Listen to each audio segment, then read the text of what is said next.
Welcome to This Explainer. Today, we're doing something really interesting. We're popping the hood on a massive piece of federal policy. We're going to demystify the Department of Justice's 2018 biennial report on the Violence Against Women Act, which you've probably heard referred to as VAWA. We hear a lot about federal funding in the abstract, right? But our goal today is to cut through the noise and understand exactly how those federal dollars actually land on the ground to address some incredibly complex, deeply human societal issues. Now, right off the bat, we're anchoring our entire look today on this exact document, the official report to Congress covering the years 2016 through 2018. We're going to strip away all that dense bureaucratic language to reveal the actual human impact of these programs. We'll explore what's actually working, where all this money is going, and just as importantly, where the system is still falling short. But before we can even talk about the solutions, we really have to wrap our heads around the sheer gravity of this public health crisis. To put it into perspective, 1 in 4 women and 1 in 9 men will experience severe intimate partner violence in their lifetimes. That includes physical violence, sexual violence, or stalking. Think about that for a second. This is absolutely not a fringe issue. It's a pervasive reality that affects millions of people across literally every demographic in the United States. So here is our roadmap for This Explainer. We'll start by mapping out the scope of the violence. Then we'll follow how VAWA funding actually works, dive into the criminal justice response, look at how this supports victims and communities, and finally, we'll talk about the remaining unmet needs. All right, let's jump right into part 1, the scope of violence and understanding this national crisis. So how does the government actually measure the scope of a crime like this across the entire country? Well, the Office on Violence Against Women relies on data from 2 totally different lenses. On one side, you have the CDC running a public health approach through telephone surveys. This is all about capturing the broad societal impact. On the other side, you have the Bureau of Justice Statistics, which takes a strict criminal justice perspective, tracking both reported and unreported non-fatal crimes. You absolutely need both of these approaches, because one measures the overall health burden on our communities, while the other tracks the actual footprint of the crimes themselves. And when you overlap those 2 data sets, the reality is just staggering. Every single minute in the US, 20 people fall victim to intimate partner physical violence. 20 people a minute. That completely transforms a dry government statistic into an urgent, ongoing national emergency. Moving on to part 2, how VAWA funding works. Let's follow the money. So how does a law like VAWA actually respond to a crisis of that massive magnitude? By following the discretionary grant funding, we can see a really steady, significant federal investment growing over time.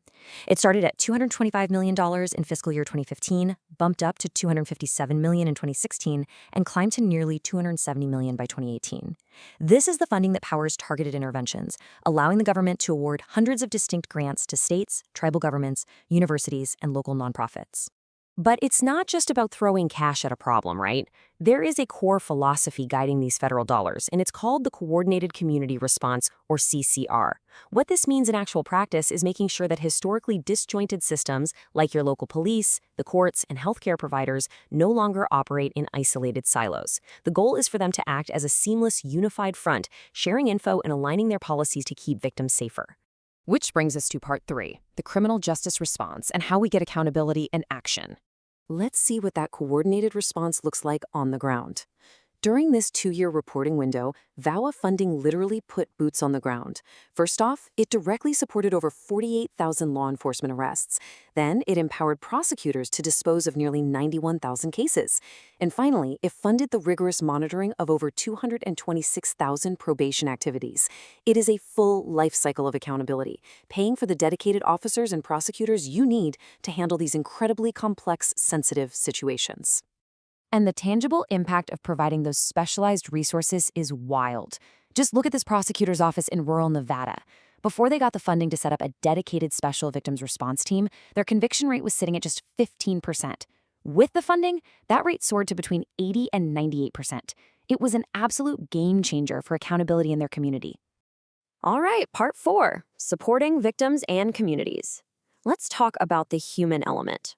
Far beyond the courtroom, these funds actively sustain the on-the-ground support networks that keep victims alive during their absolute most vulnerable moments. Grantees answered over 575,000 hotline calls. They handled nearly 269,000 instances of victim advocacy and provided over 156,000 immediate crisis interventions. But the number that really jumps out, over 1.2 million housing bed nights provided to individuals and families fleeing violence. Just to put that into perspective, that is enough to fill several massive sports stadiums with people who just needed a safe place to sleep. But let's zoom in from those massive national numbers for a second. At the local level, we can see exactly how these federal grants empower tribal and rural communities. For example, the Sault Ste. Marie tribe reported that this funding allowed them to provide supportive services to 149 community members. That includes 65 minor children who might have otherwise completely slipped through the cracks. Now, a really crucial piece of this is that VAWA actually mandates specific outreach to historically underserved populations. The law recognizes that cultural, geographic, and linguistic barriers are massive hurdles to getting help. So on a semi-annual average, these programs are proactively reaching out to over 24,000 Latinx victims, over 28,000 victims who are isolated in rural areas, and over 17,000 people navigating limited English proficiency. Bridging those exact gaps is a core function of where this money goes. Finally, Part 5, the remaining unmet needs and looking to the future. Because despite all that massive effort, the DOJ's report is pretty unflinching about the critical gaps that still persist. Grantees consistently say that finding and sustaining safe, affordable housing is a severe bottleneck for victims trying to escape. In rural areas, just the lack of reliable public transportation can completely trap someone. Across the board, there is a desperate need for more bilingual staff, more civil legal representation, especially for complex child custody cases, and better strategies to manage the constant burnout and staff turnover in these high-trauma roles. To really grasp that housing bottleneck, check out this example from Safe Horizon in New York. Even in major metropolitan areas, the shortage of shelter beds forces these agonizing choices. Victims in Staten Island often have to leave their entire borough just to find a safe bed. Think about what that actually means, pulling kids out of school, leaving your job, and abandoning your only support system, literally as the price you have to pay for immediate physical safety. So, as we wrap up this explainer, we really have to ask ourselves a pretty tough question. We've seen the staggering data, we've tracked the millions of dollars invested, and we've seen the countless lives impacted by these programs.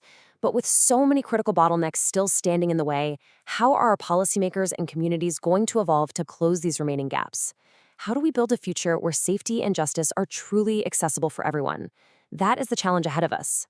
Thanks so much for joining me for this explainer, and keep asking the big questions.